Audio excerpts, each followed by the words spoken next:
فتنہ خارج کا بنو کینٹ پر حملہ ناکام بنا دیا گیا. دہشت گردوں کے داخلے کی کوشش پر فورسز کا بر وقت ایکشن. جھڑپ میں 4 خودکش بمباروں سمیت 16 خارجی ہلاک کر دیے. ISPR کے مطابق 5 اہلکار بہادری سے لڑتے ہوئے شہید ہوئے. حملہ آوروں نے دھماکہ خیز مواد سے بھری 2 گاڑیاں دیوار سے ٹکرائیں. خودکش دھماکوں سے مسجد اور سویلین رہائشی عمارت شدید متاثر ہوئی. 13 بے گناہ شہری شہید اور 32 زخمی ہوئے.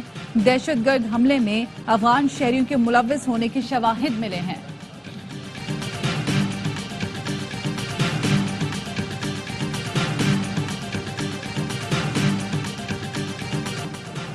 صدر آصف علی زرداری اور وزیر اعظم کا بنو کینٹ پر فتنہ خوارج کا حملہ ناکام بنانے پر فورسز کو خراج تحسین. شہداء کو خراج عقیدت. صدر زرداری نے کہا کہ پاک فوج کے بہادر جوانوں نے بہادری سے دہشت گردوں کا مقابلہ کیا. وزیر اعظم شہباز شریف نے کہا کہ جوانوں نے دہشت گردوں کا حملہ ناکام بنا کر ملک کو بڑے نقصان سے بچایا. پوری قوم مسلح افواج کو سلامی پیش کرتی ہے. ملک ہر قسم کی دہشت گردی کے خاتمے کے لیے پرعزم ہے. داعش کے اہم دہشت گرد کو پکڑنے میں مدد دینے پر امریکی صدر کا پاکستان سے اظہار تشکر. کانگریس سے خطاب میں کہا افغانستان میں 13 امریکی فوجیوں کو ہلاک کرنے والے دہشت گرد کو پکڑ لیا. امریکہ لایا جا رہا ہے. دہشت گرد کی گرفتاری میں مدد کرنے پر حکومت پاکستان کا شکریہ ادا کرتا ہوں. 3.5 سال پہلے کابل دھماکے میں 13 امریکی فوجی ہلاک ہوئے تھے. پاکستانی امریکی انٹیلیجنس معلومات اور افغان شہری اور سینئر داعش کمانڈر محمد شریف اللہ کو بلوچستان سے ملحقہ پاک افغان بارڈر سے گرفتار کیا. محمد شریف اللہ عرف جعفر کابل ایئرپورٹ پر حملے کا ماسٹر مائنڈ تھا. سینئر داعش کمانڈر کی گرفتاری پاکستان اور ٹرمپ انتظامیہ کے درمیان انسداد دہشت گردی کے لیے تعاون کا مظہر ہے. وزیر اعظم شہباز شریف کا امریکی صدر سے اظہار تشکر. کہا کہ ڈونلڈ ٹرمپ نے انسداد دہشت گردی کے لیے پاکستان کے کردار اور حمایت کو تسلیم کیا. ہم نے ہمیشہ انسداد دہشت گردی کے لیے اہم کردار ادا کیا. علاقائی امن و استحکام کے لیے امریکہ کے ساتھ شراکت داری جاری رکھیں گے. پاکستان سے دہشت گردی کے ناسور کو جڑ سے اکھاڑ پھینکنے کے لیے پرعزم ہے.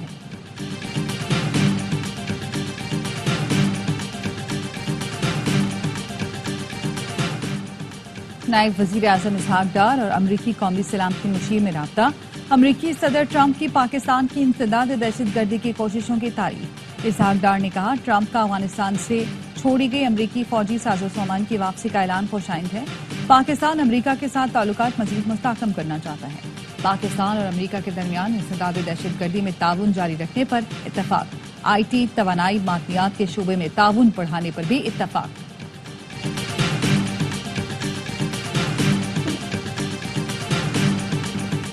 چیمپئنز ٹرافی کا دوسرا سیمی فائنل لاہور میں جاری. نیوزی لینڈ کا جنوبی افریقہ کو 363 رنز کا ہدف. راچن رویندرا نے ایونٹ میں ایک اور سینچری داغ دی.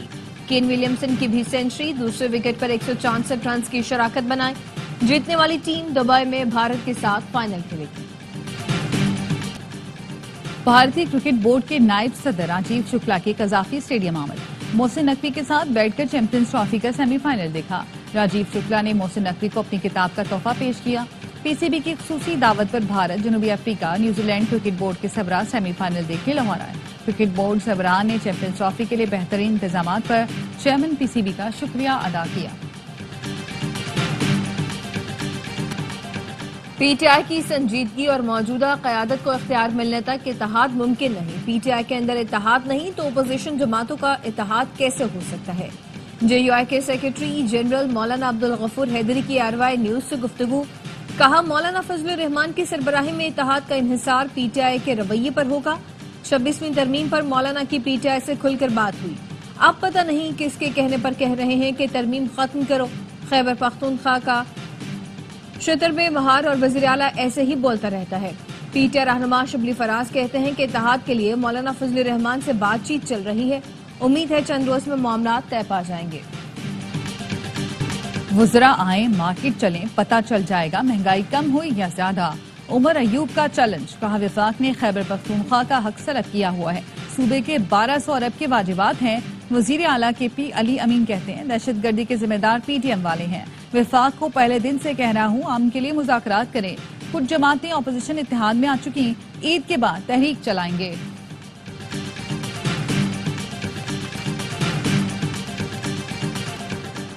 آرمی ایکٹ میں ملٹری ٹرائل کے لیے مکمل پروسیجر ہے جس میں بنیادی حقوق کو تحفظ فراہم کیا گیا ہے. آرم فورسز عدلیہ کا حصہ نہیں ہے. کسی عدالتی فیصلے میں ڈکلیریشن نہیں دیا گیا کہ ملٹری کورٹ جوڈیشری ہے. جسٹس محمد علی مسر کے سویلین کے ملٹری ٹرائل کیس میں ریمارکس. جسٹس جمال خان مندخیل نے کہا کہ سیکشن 2D میں ملٹری کورٹ نہیں لکھا گیا. اس میں لکھا ہے کہ جرم پر ٹرائل ہوگا. یہ نہیں لکھا کہ ٹرائل کا فارم کون سا ہوگا. شواہد ہوں تو انسداد دہشت گردی عدالتیں بھی سزائیں دیتی ہیں. وکیل عابد زبیری نے کہا کہ ملٹری تنصیبات پر حملوں کے معاملے پر ترمیم کر کے ملٹری ٹرائل شامل کیا گیا. عابد زبیری کے دلائل مکمل سماعت کل تک ملتوی. مصطفیٰ عامر قتل کیس کی تحقیقات. FIA anti money laundering team کے ارمغان کے گھر آمد. مزید 18 لیپ ٹاپ اور الیکٹرانک آلات برآمد. ارمغان کی ملکیت بیش قیمت کار بھی تحویل میں لے لی گئی. کار مبینہ طور پر منی لانڈرنگ کے پیسوں سے خریدی گئی. منشیات کے کاروبار کی تحقیقات محکمہ ایکسائز سندھ کی کمیٹی کرے گی. ارمغان سمیت دیگر نوجوانوں کے کاروبار کی بھی تحقیقات ہوگی.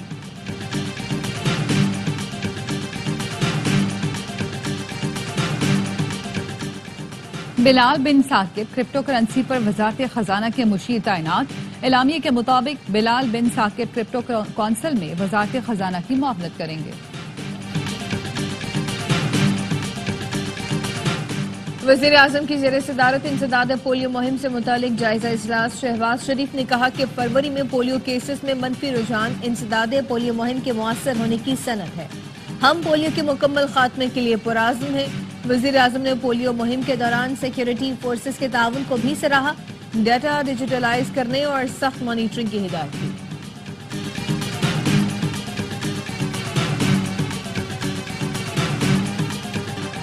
محصولات میں کمی کی کوئی گنجائش نہیں. IMF وفد نے آئندہ سہ ماہی میں محصولات میں کمی کو پورا کرنے کا منصوبہ مانگ لیا. FBR سے کمپلائنس رسک مینجمنٹ اور رسک امپروومنٹ پلان کے تحت اقدامات کا بھی مطالبہ. ذرائع کے مطابق IMF وفد کو بڑے شہروں میں ٹیکس نیٹ سے باہر بڑے ریٹیلرز پر بریفنگ دی گئی. اسلام آباد، کراچی، لاہور میں ہائی رسک کیسز سے ریکوری کے لیے اقدامات پر بھی وفد کو بریفنگ. وزارت توانائی اور پیٹرولیم سے مذاکرات میں پاور اور پیٹرولیم سیکٹر کی کارکردگی کا جائزہ لیا گیا.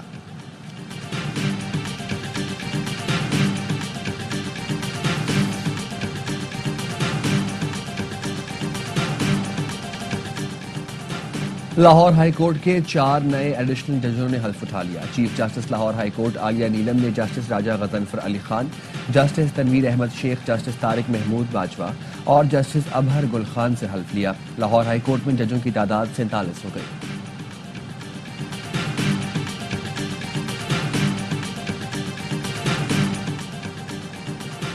وزیر اعظم کی زیر صدارت انسدادی پولیو مہم سے متعلق جائزہ اجلاس. شہباز شریف نے کہا فروری میں پولیو کیسز میں منفی رجحان انسداد پولیو مہم کے مؤثر ہونے کی صنعت ہے. ہم پولیو کے مکمل خاتمے کے لیے پرعزم ہیں. وفاق اور صوبوں کے تعاون سے ہی ملک سے پولیو کا مکمل خاتمہ ممکن ہو سکے گا. وزیر اعظم نے پولیو مہم کے دوران سیکیورٹی فورسز کے تعاون کو بھی سراہا. ڈیٹا ڈیجیٹلائز کرنے اور سخت مانیٹرنگ کی ہدایت کی.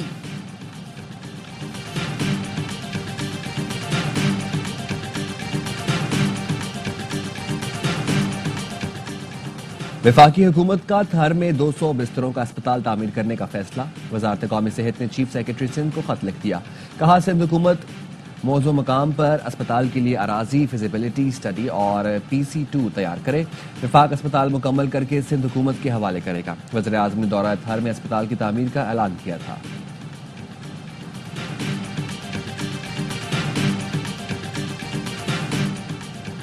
وزیر اعلیٰ سندھ سے برطانیہ کے نئے ڈپٹی ہائی کمشنر کی ملاقات. 2022 کے سیلاب کی تباہی اور بحالی کے کام پر تبادلہ خیال. مراد علی شاہ نے کہا عالمی برادری کے تعاون سے سیلاب متاثرین کے گھروں کی تعمیر جاری ہے. صوبے میں ہر شہری کو برابر کے حقوق حاصل ہیں.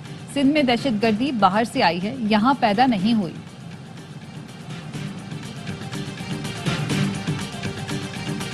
مصطفیٰ کمال بھی تو وفاقی کابینہ میں آ گئے نا. World's best mayor. انہوں نے کیا نہیں کیا ہے. مصطفیٰ کمال صاحب تو کیا کراچی انہوں نے بنایا تھا نا. 1913 میں وہ میئر تھے. ہاں یہ 1886 میں جب KPT بنا تب میئر وہ تھے. وہ کریڈٹ تو ایسے ہی لیتے نا. میئر کراچی مرتضی وہاب کا مصطفیٰ کمال پر طنز کہتے ہیں. وہ تو ورلڈ بیسٹ میئر تھے. کراچی انہوں نے ہی بنایا ہے. 1913 میں بھی مصطفیٰ کمال میئر تھے. اب تو وہ وفاقی وزیر ہیں. وزیر اعظم سے کیوں نہیں پوچھتے کہ گیس کی لوڈ شیڈنگ کیوں ہو رہی ہے؟ وفاق نے کہ الیکٹرک میں 3 نمائندے مقرر کر دیے، ایک کا تعلق بھی کراچی سے نہیں، تینوں تقرریاں کراچی سے کی جائیں۔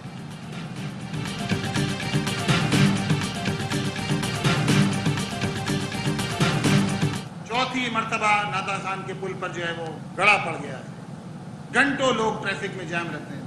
جب وزیر اعظم اور وزیر اعلیٰ ہدایت کریں آپ سمجھ جائیں کیا ہونے والا ہے شہریوں کے ساتھ۔ ناتا خان پل پر چوتھی بار گڑھا پڑ گیا، لوگ ٹریفک میں گھنٹوں پھنسے رہتے ہیں۔ حکومت کہاں ہے؟ امیر جماعت اسلامی کراچی منم ظفر خان کہتے ہیں مسلم لیگ نون کو بھی کراچی سے کوئی غرض نہیں، گیس ہے بجلی نہ ہی پانی، شہر کو کس حال تک پہنچا دیا۔ رمضان میں مہنگائی کو پر لگ گئے، 3 لاکھ بھکاری کراچی میں داخل ہوئے۔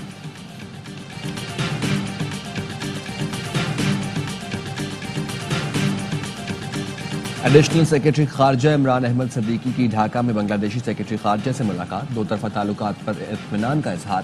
نائب وزیر اعظم اسحاق ڈار کے مجوزہ دورہ ڈھاکہ کے حوالے سے تبادلہ خیال کیا گیا۔ اماراتی وزیر خارجہ کا نائب وزیر اعظم اسحاق ڈار کو فون، شیخ عبداللہ بن زائد ال نہیان نے پاکستانی قیادت اور عوام کے لیے نیک خواہشات کا اظہار کیا۔ دونوں وزرائے خارجہ نے تمام شعبوں میں تعاون بڑھانے کے عزم کا اظہار کیا۔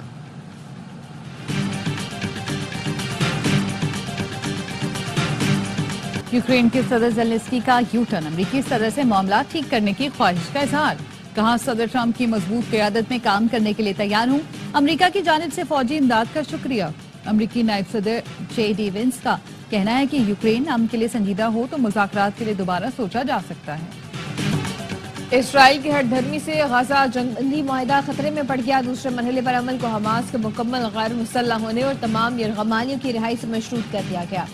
حماس کا کہنا ہے کہ اسرائیل کا مطالبہ احمقانہ ہے، مغربی کنارے اسرائیل کی پرتشدد کارروائیاں، فائرنگ سے 4 فلسطینی زخمی، 16 کو گرفتار کر لیا گیا۔ مصر کی عظیم درسگاہ جامعہ الازہر میں افطار کا اہتمام کیا گیا، السحر مسجد میں 5000 طلبہ نے روزہ کھولا، بڑی تعداد میں غیر ملکی طلبہ افطاری میں شریک ہوئے، روح پرور اجتماع کو ناقابل فراموش لمحہ قرار دیا گیا۔ ملک میں حالیہ بارش اور برفباری سے سردی کی شدت میں اضافہ، ملکہ کوہسار مری میں 1 فٹ تک برفباری سے پارہ -3 تک گر گیا۔ بلوچستان بھی غیر معمولی سردی کی لپیٹ میں، کوئٹہ اور زیارت میں درجہ حرارت -4 ڈگری سینٹی گریڈ ریکارڈ کیا گیا۔ ہواؤں سے کراچی کا موسم بھی بدل گیا، شہر میں کم سے کم درجہ حرارت 13 ڈگری رہا۔ آسٹریلوی بیٹر سٹیو سمتھ نے ون ڈے کرکٹ سے ریٹائرمنٹ کا اعلان کر دیا۔ سٹیو سمتھ نے بھارت کے خلاف سیمی فائنل میں شکست کے بعد ریٹائرمنٹ لی، ٹیسٹ اور T20 میں آسٹریلیا کے لیے دستیاب ہوں گے۔ سمتھ نے 170 ون ڈے میچز میں 5800 رنز بنائے، 12 سینچریاں اور 35 نصف سینچریاں شامل۔ اور کرکٹ کا سب سے بڑا شو، ہر لمحہ پرجوش، مہمان بنیں گی شائستہ لودھی، باسط علی اور کامران اکمل کے ہوں گے جاندار تجزیے، تبصرے، عادل اور مصطفیٰ چودھری لائیں گے ہنسی کا طوفان۔